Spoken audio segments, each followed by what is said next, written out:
down a little bit. Howdy ho neighbors, Rado Goji here, and welcome to Let's Play Mega Man 3. Hopefully this will be a quick one. I've been mainly wanting to do this one as a 50 subscriber special.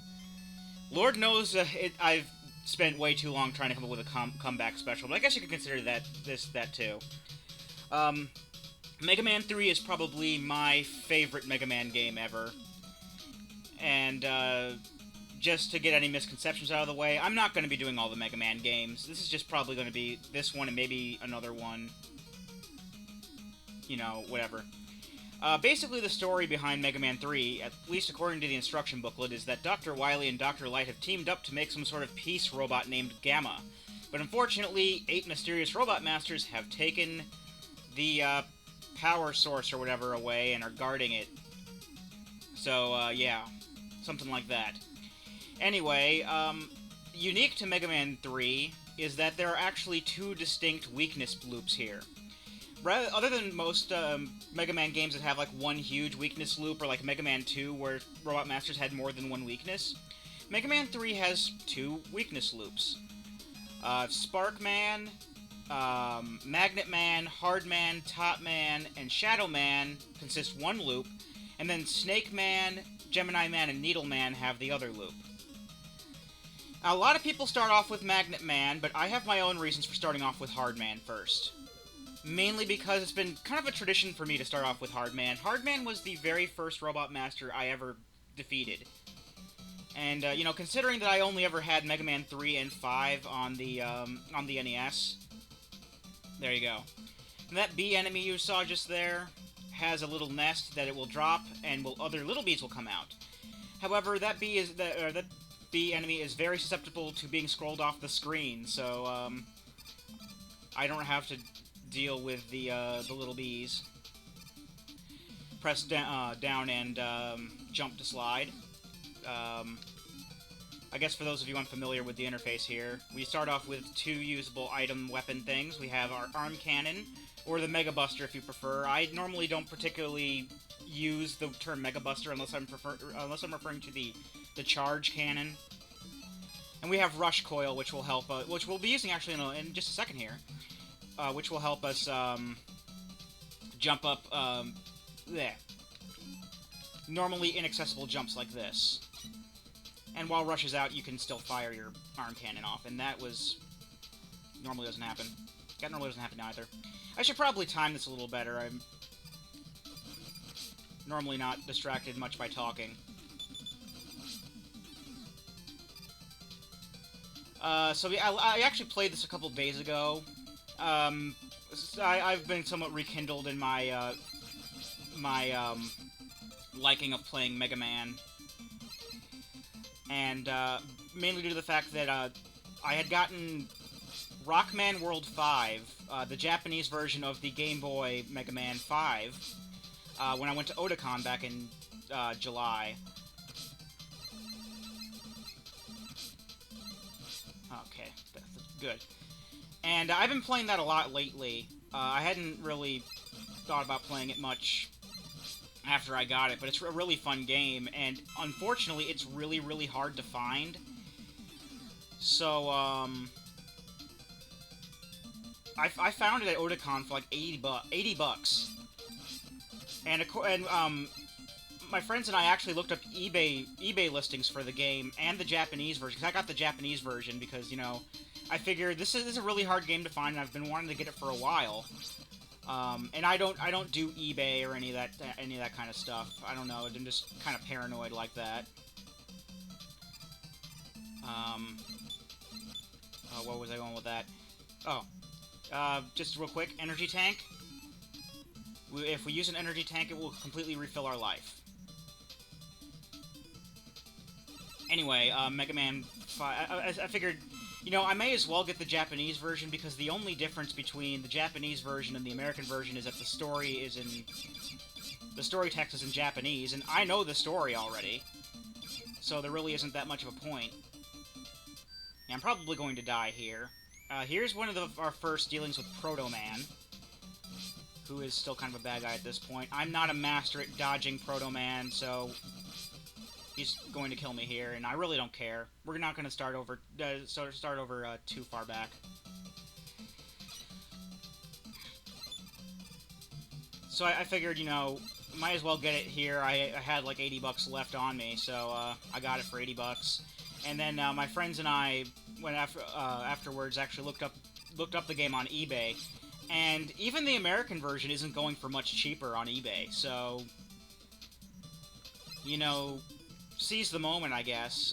So I got it, and it is a really, really fun game. I might LP it at some point in the future.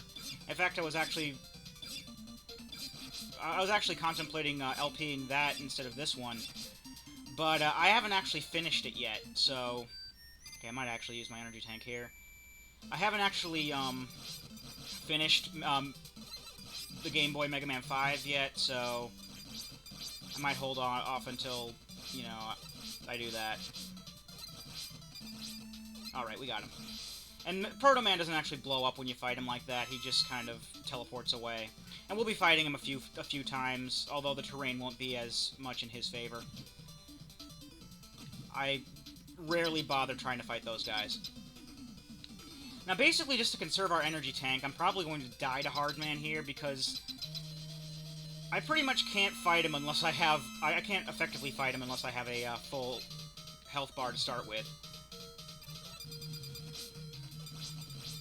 I basically go for, like, a suicidal method of just, you know, standing there and shooting, and then, like, getting hit, but, like, dodging him whenever he, dodging him whenever he's about to ground pound me. Normally, his weakness is Magnet Missile, and a lot of people do Magnet Man first, but, you know, I don't, so that's why I'm not using the Magnet Missile on him. I didn't do too badly, though. I mean, like I said, I was pretty much planning on losing there, but... This is just the way I've always fought him. You know, call me crazy, but...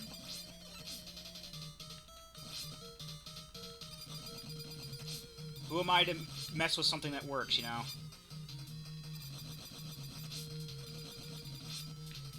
And there really isn't too much concentration to it. As long, I mean, I can, it's pretty much as long, if you're using this method, as long as your health bar stays ahead of his, you're golden. And, you can pretty much guarantee that by getting a hit off right as he hits the ground, before he freezes you. Because when he hits the ground, he'll freeze you. That was a little longer than I wanted to go with that level, as I'm going into just past 8 minutes now. But that's all right. I kind of expected to die a couple times, and I know what I'm doing. Damn it! I played this game on the Anniversary Collection a couple days ago, and I beat it a little over an hour. So hopefully that's what I'm going to be doing here.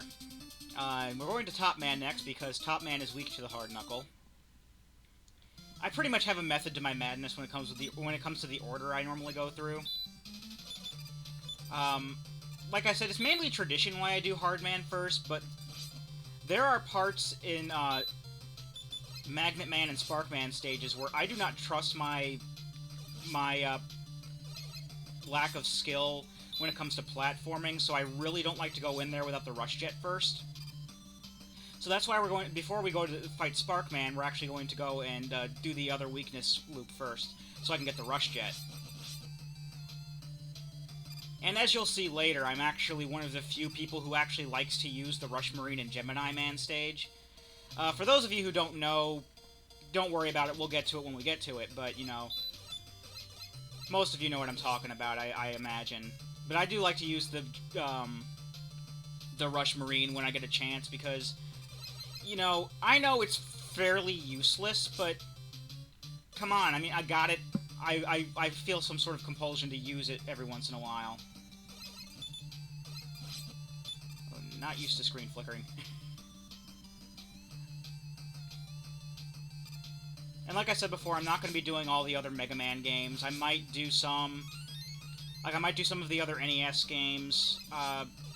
Probably not the first one. I don't really like the first one all that much. Because I think I might have said this before, but I don't like games that I don't like to play games that I'm not that good at.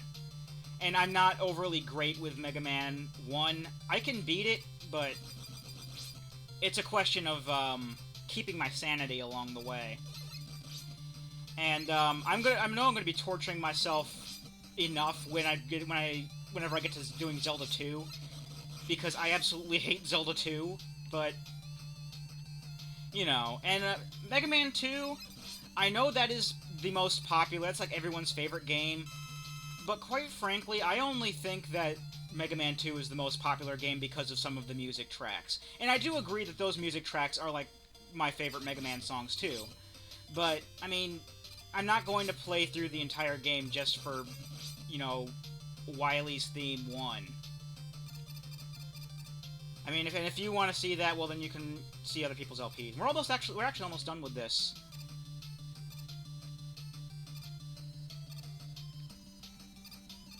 All right. You see, and then we get through this level in like 3 minutes. This is pretty much going to be the rest of the game, is just going through the rest of the stage in 3 minutes. And I actually didn't use the hard knuckle on the cats like I normally do, because I know that I don't need that many hard knuckles for killing Topman. The bosses in this game, if they have weaknesses, they are very much weak to that weakness. See, I was able to kill Topman in like 4 hits.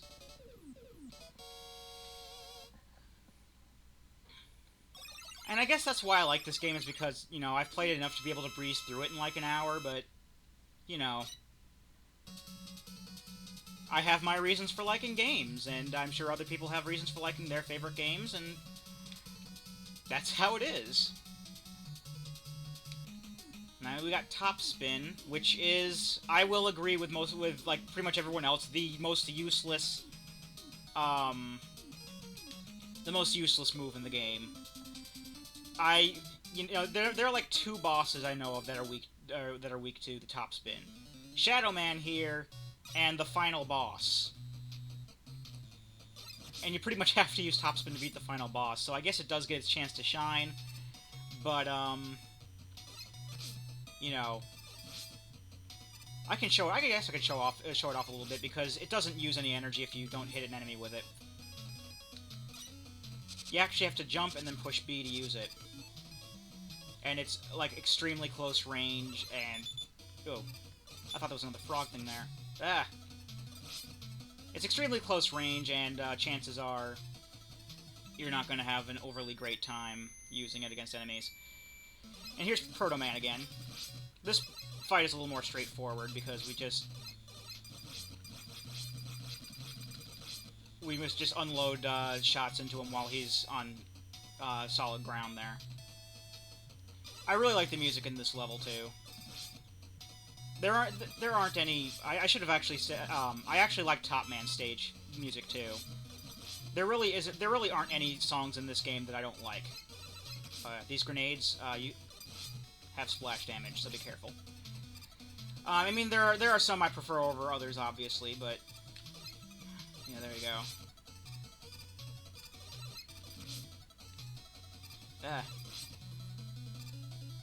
I know if I die here, I'm going to end up going back to the beginning of the stage, and I really don't want to, because I am getting pretty close to the halfway point, or the checkpoint, rather. Some of these games, they have checkpoints that are, like, right next to, like, where the, Okay, now we're at the checkpoint. But a lot of these games, like, I know Mega Man 5 for the Game Boy does have some spots where the checkpoint is closer to the beginning than it is to the end. And from the checkpoint, it is so far to the end, you question whether or not it's going to be worthwhile. But, yeah. If I ever get around to LPing Mega Man 5 for Game Boy, you know, then I will sing its praises then, because it is a really great game. But, we're doing Mega Man 3 today. I decided not to do Kirby's Adventure after all. For 50 subscribers / my comeback thing, I really did want to do a quick thing. And I was contemplating actually not doing a Mega Man game, because, well, then I'm going to be compelled to do all the other Mega Man games. But I'm just going to have to stave off that, and just, you know, I'm not going to do all the Mega Man games.